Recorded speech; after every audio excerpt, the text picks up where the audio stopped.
That is the characteristic of a munafiq. To know. What is one of the characteristics of a munafiq? And everyone has heard this from Shaykh Effendi.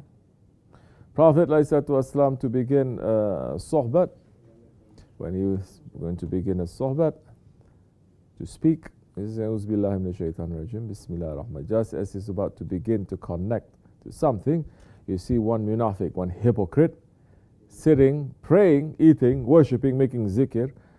When he's about to start to make the connection, you see that hypocrite standing up. Slowly getting up, walk from one point to go to another point to sit down, to cut it off, to interfere. And he has to sit and swallow and be patient. He's reconnecting again, about to start. Another one gets up, walking slowly to go to another part and to sit down. What is the action there? It is to disrupt. It is a sign of a munafiq. Don't look around. Don't see others. Look at yourself to see when a sohbat is going to happen. What happens to you? Are you watching yourself? There is a time suddenly you have to cough, you have to clear your throat, you have to scratch this, you have to do that. You have to move, you have to interfere, you have to do something.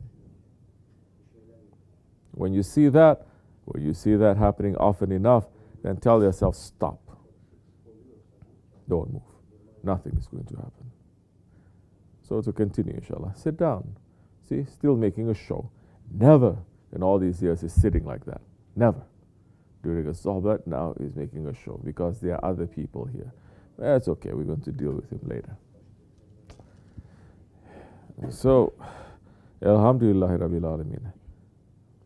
We're asking support from our Shaykh, inshallah, to send us something that is going to give us benefit, dunya and akhirah. The days of Ramadan is fast approaching, alhamdulillah.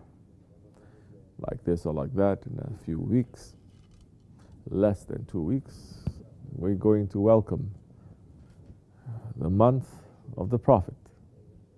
That is going to pass, then we're going to welcome the month of the Ummah. The month, this is our month, the month of the nation of the Prophet.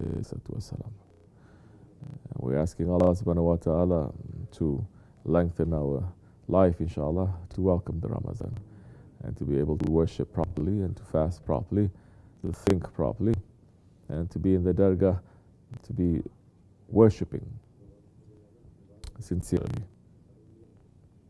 Last few days of the month of the Prophet, we have to be careful because the Ramadan, it is the month of harvesting. You're going to harvest what you planted and how you have cultivated it. The month of Rajab is when you plant it. The month of Shaban is when you give it a water and you cultivate it. And the Ramadan is when you see the results. How are you going to see the results? Look where you are with the fasting. Look where you are with the prayers. Look where you are with the dhikr, with yes, that is worship. That is one part of the fasting, isn't it? Worship. The fasting is worship. But the fasting itself, the action of the fasting, it is not going up and down. Is it? The fasting itself, it is an act of worship, but it is not like namaz. Which means that majority are looking for the month of Ramadan, that they're going to make extra worship, extra prayers, extra zikr, nafila ibadat, reading of the Quran, everything. Majority, they are concentrating only on this. But they're not concentrating on fasting. What it means to be concentrating on the fasting. Then you have to ask, what is the fasting? Is to stay away from food and the water? That is fasting. Majority are taking fasting to be like this, isn't it? How many times we hear from Chef and he's speaking about the adab of the fasting. What are you fasting from?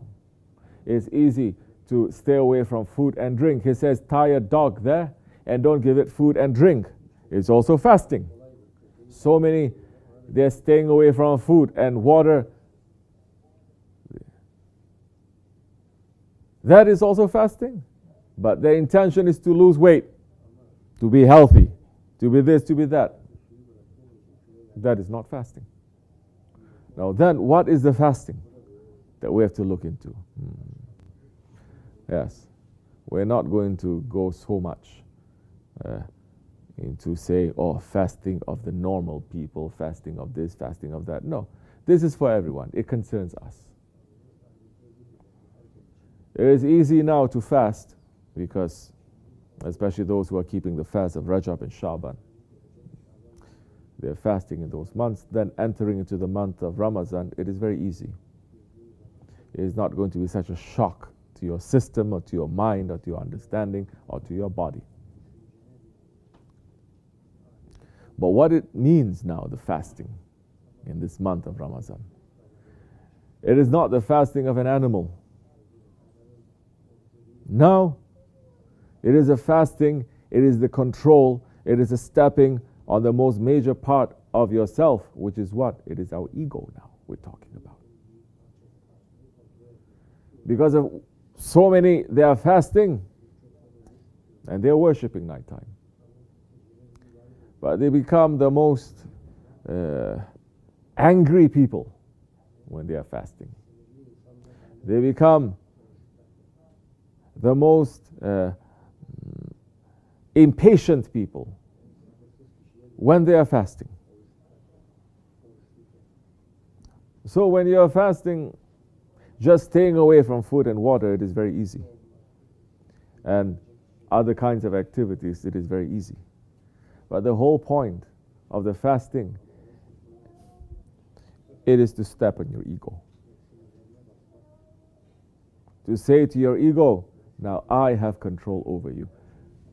The ego that wants to eat and to drink anytime that it wants. The ego that wants to engage in other kinds of things anytime that it wants. The eyes that want to see anything that it wants. The ears that hears anything. The food that, the tongue that tastes anything that it wants. Speaking anything it wants. Now the month of Ramadan coming. So now you start thinking that fasting should not just be about food and drink. It is to purify everything that is in you. Purify your eyes and your ears and your tongue and your hands and your feet. Purify your body, purify your intentions. Then you're going to say, in other days, my ego is getting upset as it likes. Fasting, you should not be. It gets jealous for no reason. The month of Ramadan, you're fasting, you're going to take a step back. Other kinds of characteristics, the arrogance especially, and the stubbornness, and the jealousy. Now you're going to look. That time, that fasting becomes a worship. That fasting is not just staying away from food and water, and it is separate from the worship. It becomes a worship. We are coming into the month of Ramadan. That's why we are speaking like this. Because now whatever that we're planted in the month of Rajab that is growing now, we want it to give a good fruit. So that now our fasting in the month of Ramadan will become a worship. It is not just a physical activity that we are doing. Inshallah, may we enter strong.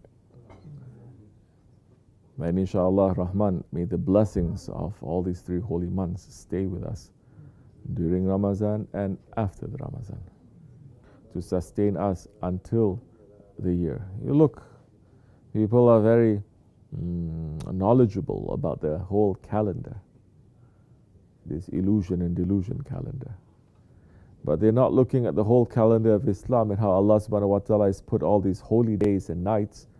Just as you are you're finishing one holy night and your energy is so high, then it gets a little bit lower, lower, lower, lower. Before it hits too low, there's another holy event that is happening, and it gives you another opportunity now to come closer to Allah subhanahu wa ta'ala, and your faith now increases. Ramadan we're about to enter, because Rajab, Shaban and Ramadan now everything is concentrated. It's going to collect and it's going to peak. After Ramadan, let's finish. Before 3 months, we're going to have what? The Qurban. That is going to happen.